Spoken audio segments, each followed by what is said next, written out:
유명한 설교가 존 하퍼 목사님이 당시 세계적인 교회였던 무디 교회에서 설교하기 위해 최대 여객선 타이타닉호에 탑승했습니다.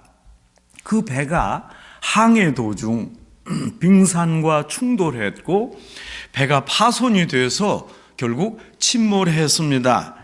목사님은 아무것도 없이 바다에 표류하면서 그저 몸부림을 쳤습니다. 그런데 저쪽에서 한 널빤지에 의지해서 안간힘을 쓰고 있는 한 젊은이를 발견했습니다. 그래서 목사님은 그쪽으로 힘을 다해 헤엄쳐 다가갔습니다. 그 절대절명의 순간에 큰 소리로 외쳤습니다. 젊은이, 자네 구원을 받았나? 그 젊은이는 얼떨결에 대답했습니다. 아닙니다. 파도가 밀려와서 목사님은 다시 멀리 가게 됐습니다. 그러나 안간힘을 쓰고 또 그 청년에게 가까이 가서 목사님이 소리쳤습니다. 그러면 젊은이, 예수를 믿게나, 예수를 믿으세요. 그러면 구원을 얻습니다. 그 젊은이의 대답을 들을 겨를도 없이 또 파도가 밀려와서 멀리 갔습니다. 그 목사님은 다시 보이지 않았습니다. 이 젊은이 귓전에 계속해서 그 목사님의 부탁이 들렸습니다. 구원받았습니까? 예수 믿으세요. 그 음성이 계속 메아리 쳤습니다. 이 젊은이가 극적으로 구조됐고 2주 후에 뉴욕에서 열린 한 기독 청년 집회에서 이런 간증을 했습니다. 여러분, 저는 존 하퍼 목사님께 마지막으로 복음을 듣고 구원받은 사람입니다.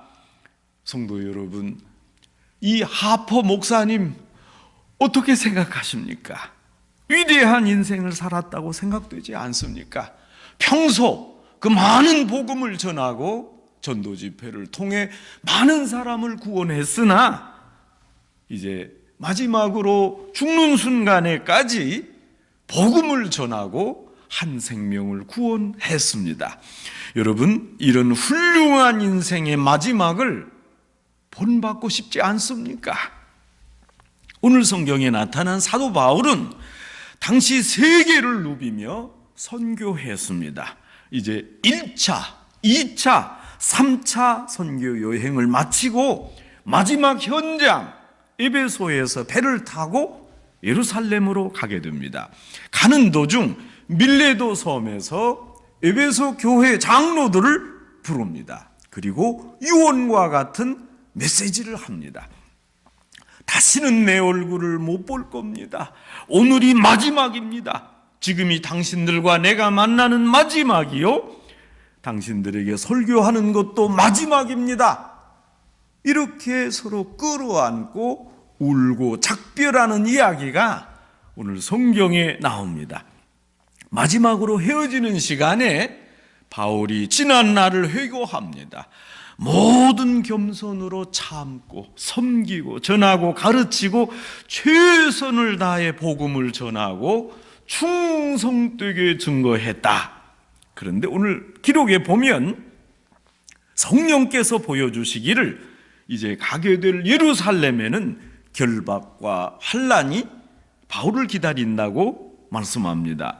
죽음의 위기가 예루살렘에서 바울을 기다렸고 정말 그곳에서 체포돼서 이제 로마로 호송되고 바울은 로마에서 자신의 일생을 마감하게 됩니다. 여러분, 오늘 성경에 아주 귀중한 말씀이 있습니다. 내가 달려갈 길과 주 예수께 받은 사명, 곧 하나님의 은혜의 복음을 증언하는 일을 마치려 하면은 나의 생명을 조금도 귀한 것으로 여기지 아니하노라. 나는 이 종말을 넉넉히 받아들이겠노라. 바울은 이 마지막 설교에서 자신의 모습을 두 가지로 설명합니다. 첫째, 주님께 받은 사명과 그 사명에 대해 순종하는 태도입니다. 둘째, 자신의 일을 마치려 한다는 자신과 자신의 사역에 대한 종말성입니다. 여러분, 바울 자신은 하나님께 받은 사명을 완수하는 데 충실했고 자신의 종말에 대해 확신했습니다. 첫째, 바울은 자신이 주님께 받은 사명과 이 사명을 성취하기 위해 충성을 다했다, 이렇게 고백하고 있습니다. 바울이 받은 사명은 바로 콜링입니다. 바울은 하나님의 부르심을 확실하게 알았습니다. 주님은 바울을 극적으로 부르셨습니다. 그의 그런 어지러운 행동 속에 마지막으로 부르셨습니다. 바울은 그 부름을 확실히 알았고 그리고 그 부름에 순종했습니다. 온전하게 순종했습니다. 바울은 주님의 부르심에 맞도록 합당하게 살았습니다. 바울은 자신을 하나님의 명령에 복종시켜서 자신의 생명을 아끼지 않고 모든 것을 던질 만한 만반한 태도를 가지고 그리고 살았습니다. 그래서 바울은 위대합니다. 하나님이 주신 소명과 사명을 생각할 때 바울은 행복하고 넉넉한 삶을 살았습니다. 하나님께서 요구하신 바를 기꺼이 순종하며 마음껏 헌신했습니다. 성도 여러분, 이런 사도 바울의 귀한 삶의 자세 본받아야 되지 않겠습니까? 우리 모두가 바울처럼 살아야 하겠습니다. 그렇다면 우리가 먼저 부르심을 받아야 합니다. 주님께서 부르시는 말을 외면해서는 안 됩니다. 주님의 소명을 확실하게 받고 소명받은 말을 이제 널리 증거할 수 있어야 합니다. 흔히 우리 생각하기에 소명은 특별한 사람, 목사님께만 주어진다고 오해합니다. 그러나 사실 그렇지 않습니다. 하나님은 모든 성도를 부르십니다. 우리가 몰랐지 부르셨습니다. 우리가 오해한 것이지 하나님은 누구라도 다 부르십니다. 단지 어떤 분은 그 부르심에 섬세하게 귀를 기울여 듣고 깨달았지만 다른 분은 불러도 부르심을 듣지 못했을 뿐입니다. 하나님께서 부르신 목적을 확실히 깨달으니까 하나님을 구체적으로 섬기는 사명자가 됩니다. 다른 이들은 충분히 알 만큼 받았는데도 아직도 발견하지 못하고 있을 뿐입니다. 여러분, 이 소명을 오늘의 언어로 바꾸면 바로 꿈과 소망과 비전입니다. 우리가 신앙적으로 생각해 보십시다. 비전 없는 삶 어떻습니까? 무의미하고 불확실합니다. 그래서 이것이 어지럽습니다. 비전을 가져야 능력자가 되고 용기의 사람이 됩니다. 비전을 가진 이들은 그 생활 속에 생동감이 넘치고 활력이 있습니다. 이 비전은 바로 하나님께로부터 오는 것입니다. 하늘로부터 내게 비전이 주어지는 겁니다. 만일 내가 스스로 비전을 만들었다면 그건 비전이 아닙니다. 내가 만든 비전이 아니라 하나님이 만들어주신, 그래서 보내주신 비전이어야 합니다. 땅에서 만들어진 것이 아니라 위로부터 내려져야 진정한 비전입니다. 바울은 하나님께서 주시는 말, 사명과 비전을 확실히 들었습니다. 너는 이방인의 사도가 되리라.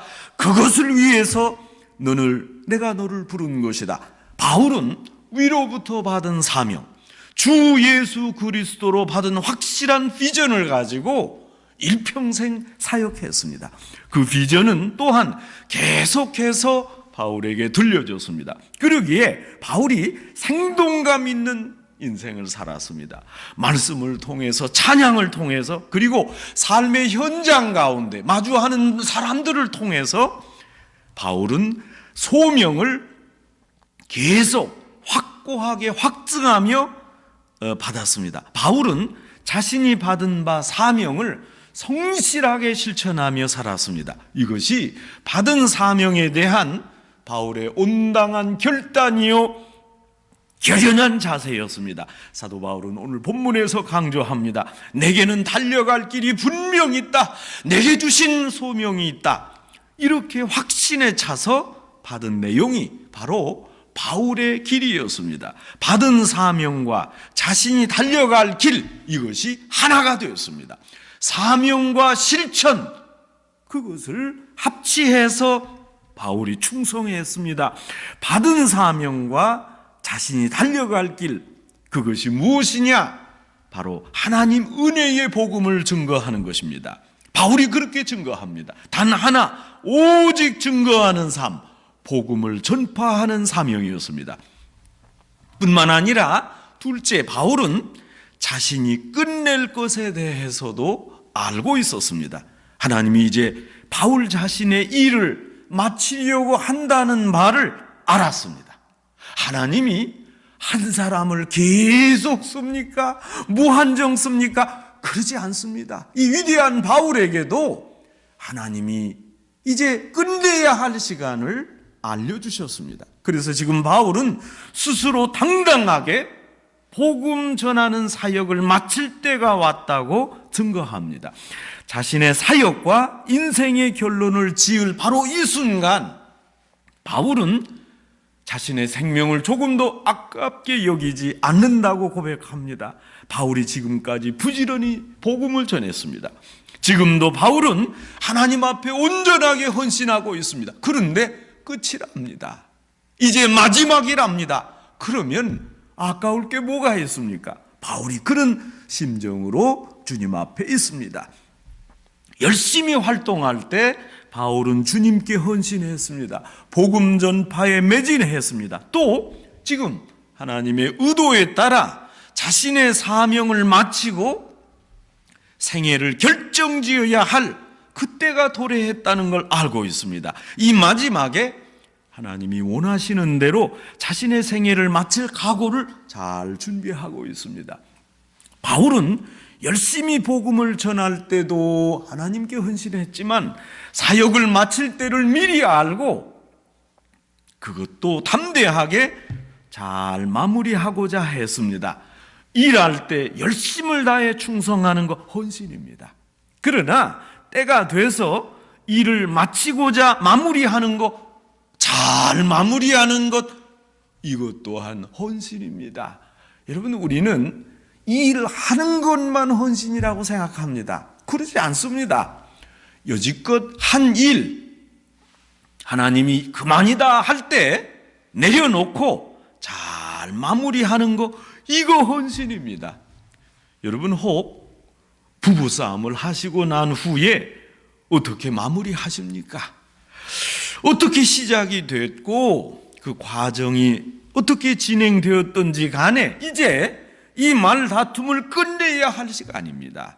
이 말다툼을 끝내긴 해야 하겠는데, 다툼을 잘 마무리하고 자야 하겠는데 무슨 말로 끝내야 할지 어렵습니다. 어느 시간 어떻게 마무리해야 할지 어렵습니다. 지금 감정이 격해진 상태니까 이 다툼이 끝낼 말 잘 생각나지 않습니다. 그러나 끝내야 합니다. 왜냐하면 끝낼 시간이 되었기 때문입니다. 여러분, 이처럼 모든 일에 끝이 있게 마련입니다. 그러면 그 끝을 잘 마무리해야 됩니다. 반드시 끝을 맺고 상황을 전환해야 하겠습니다. 이 어려운 난국을 은혜롭고 산뜻하게 잘 맞춰야 합니다. 이 사람이 실력자입니다. 바울처럼 끝내야 할 마지막 시점이 다가오면 어떻게 살았느냐가 중요하지 않습니다. 지금 이 마지막을 어떻게 마무리해야 하느냐, 이것이 더욱 중요합니다. 하나님 앞에 아무리 화려하고 충성스러운 사명을 다 했다 하더라도 끝이 중요합니다. 어떻게 끝을 잘 마무리하는가, 이것이 중요합니다. 여러분, 순교자가 누구입니까? 순교자를 평가할 때 어떻게 살았느냐를 묻지 않습니다. 여러분, 어떻게 죽었느냐에 따라 이 사람이 참된 순교자냐, 그것을 결정할 수 있습니다. 그러니까 우리 인생 과정도 중요하지만 마지막을 잘 마치는 거 아주 중요합니다. 성도 여러분, 하나님께 대한 한 사역자, 한 성도의 충성이란 시작도 과정도 아닙니다. 그 마지막을 어떻게 끝냈느냐 하는 것입니다. 어떻게 죽었느냐, 이것이 바로 충성의 바로메타입니다. 아무리 은혜롭게 시작하고 풍성하게 충성했더라도, 과정이 좋았더라도 마지막이 좋아야 됩니다. 잘 마쳐야 됩니다. 잘 끝내는 것, 이것이 아주 중요합니다. 시편 90편 12절 13절 말씀입니다. 우리에게 우리의 날 계수함을 가르치사 지혜로운 마음을 얻게 하소서. 여호와여 돌아오소서. 언제까지이니까 주의 종들을 불쌍히 여기소서. 지금 여호와께서 돌아오셔서 지혜를 가르치시고 내 날의 계수함, 이제는 끝이구나, 그것을 알려주시옵소서. 성도 여러분, 지금 우리의 나이가 몇 살입니까? 이렇게 성숙한 만큼 이제는 나이에 걸맞게 행동해야 합니다. 나이에 맞게 생각해야 됩니다. 또 나이에 걸맞게 살아야 합니다. 나이는 들었는데 생각이 유치합니다. 나이는 원만한데 행동이 어리석습니다. 참으로 안타깝습니다. 왜 이런 일이 생깁니까? 자기의 마지막을 모르기 때문입니다. 알더라도 모른 채 하기 때문입니다. 알더라도 마지막을 근사하게, 우아하게 준비하지 않기 때문입니다. 여러분, 나이에 걸맞는 생각, 나이에 걸맞는 행동, 나이에 걸맞는 믿음, 나이에 걸맞는 일을 해야 합니다. 여러분, 이런 일이 왜 안 되시는 줄 아십니까? 자신의 마지막을 모르기 때문입니다. 우리가 진지하고 성숙하게 살아야 합니다. 왜냐? 우리에게 끝이 있기 때문입니다. 지금 그 끝이 다가오고 있습니다. 마지막을 준비하는 삶, 마지막을 지향하며 사는 생활, 여러분, 이것이 성경에서 가르치는 지혜입니다. 바울은 그 지혜가 충만했습니다. 젊어서 열심히 일하는 그 지혜가 있었을 뿐 아니라 이제 마지막을 준비하는 이 자세, 자신의 사역을 마치려는 이 시간, 주변을 깨끗이 정돈하고 이제 잘 마무리하고자 최선을 다하고 있습니다. 성도 여러분, 이제 우리에게 작은 종말 한 해 2020년의 끝이 다가오고 있습니다. 지금은 한 해를 조용히 정리해야 할 시간입니다. 모든 것을 마무리해야 할 이 시간, 여러분, 다른 새로운 일을 열어놓아서는 안 됩니다. 이제는 그 일을 줄여서 한 가지 혹은 몇 가지 항목을 정해서 거기에 집중하고 이제 정돈해야 합니다. 이것이 지혜입니다. 바로 종말론적인 사람의 자세요, 마지막을 대비하는 지혜입니다. 사도 바울은 전도 사업을 마치려는 이 마당에 자신이 어떻게 해야 하나 잘 알고 있습니다. 이 마지막 시간에 어떻게 행해야 하는지 잘 알고 있습니다. 바울이 주님을 만난 후에 계속 겸손과 눈물과 인내와 용기와 최선을 다해 하나님의 말씀을 전했습니다. 열심히 살았습니다. 그러나 이제 달려갈 길을 다 갓기에 마치려고 합니다. 이미 정신적으로 하나님께 생명을 완전히 바쳤습니다. 아무 남는 감정이 없습니다. 미련도 없습니다. 그리고 새로운 용기의 사람으로 이제 살아갑니다. 더 위대한 여유가 있었습니다. 여러분, 이제 계획도 없습니다. 세울 필요가 없습니다.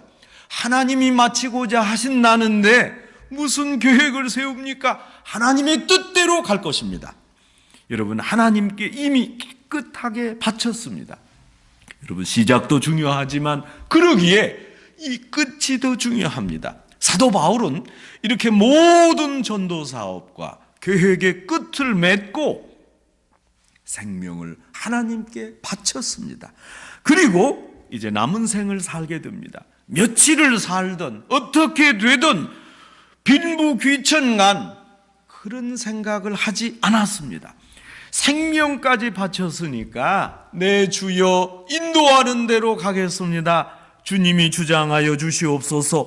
그런 마음으로 남은 시간을 살았습니다. 이미 바쳤고 그리고 남은 시간마저 하나님의 것이라고 주장했습니다. 전도서 3장 1절의 말씀입니다. 범사에 기한이 있고 천하만사에 다 때가 있나니, 성도 여러분, 이룰 때가 있습니다. 내가 노력한다고 이루어지는 게 아닙니다. 누가 이룩하고 이루었다고 하니까 그냥 아무 때나 이루어지는 게 아닙니다. 때와 기한이 하나님께 있습니다. 여러분, 여기에서 교만하면 안 됩니다. 제2차 세계대전 당시 1945년 4월 8일 주일 아침 본회퍼 목사님이 아침 예배를 마치기 전에 헌병이 들어와서 이렇게 말했습니다. 죄수 본회퍼, 우리를 따라와라. 본회퍼가 헌병을 따라갔습니다. 이때 그 옆에 있던 한 영국 장교가 말했습니다. 목사님, 이제 마지막이군요. 안녕히 가십시오. 본회퍼는 빙그레 웃으면서 말했습니다. 이것은 이대로 끝이요. 그러나 나에게는 새로운 생명이 시작됩니다. 그리고 형장의 이슬로 사라졌습니다. 성도 여러분, 올 한 해가 벌써 다 지났습니다. 이렇게 한 해를 지내면서 이제 우리는 정해진 마지막 종착점으로 더욱더 가까이 다가가고 있습니다. 이 종착역 바로 전에 우리가 깊이 생각해야 합니다. 묵은 해를 보내고 깨끗이 정리할 때 우리의 종말도 생각해야 합니다. 여러분, 이것은 순교의 끝을 말하는 것이요, 충성스러운 죽음을 준비하라는 것입니다. 성도 여러분, 이 마지막 시간에 이제 우리의 각오를 새롭게 다집시다. 이제 2020년 다 저물어 갑니다. 올 한 해 우리의 신앙생활을 돌아봅시다. 그러나 지금은 끝낼 시간입니다. 우리에게 주님이 주신 온전한 사명을 성실하게 이행했나? 내가 그 사명을 수행하기 위해 헌신을 다했나? 여러분, 그러나 지금은 일을 마칠 때요, 내가 깨끗하게 마무리했나? 이것을 생각해야 하겠습니다. 부르심을 받아 열심히 사역했으나 이제 일을 마치려는 사도 바울의 그 떳떳한 고백이 2020년을 보내는 이 마지막 주일, 우리 모두의 고백이 되기를 바랍니다. 한 해를 잘 마무리하면서 지혜롭게 우리의 남은 날을 계수하는 우리 산호세 중앙교회 온 성도 여러분 되시기를 주님의 이름으로 축원합니다. 우리의 인생을 주관하시는 하나님 아버지, 저희는 미처 몰랐으나 저희를 세상에 보내신 이유가 있었고 저희가 모르고 산 것 같으나 하나님께는 부르심의 확실한 뜻과 목적이 있음을 하나님 깨닫게 하시니 감사합니다. 저희 한 사람 한 사람에게 맡겨주신 사명, 이제 잘 감당했는지 그것을 가릴 시간이 아닌 것을 압니다. 이 마치는 순간 어떻게 마무리해야 할 것인가 깊이 생각하며 이제 펼쳐질 아름답고 귀한 영원한 세계를 전망하게 하옵소서. 2020년 한 해를 마치고 다시 새로운 한 해 2021년을 바라보며 전과는 다른 새해를 하나님이 열어주시도록 기도하며 그 새로운 해를 맞기에 합당한 저희가 되게 하옵소서. 예수님의 이름으로 기도합니다. 아멘.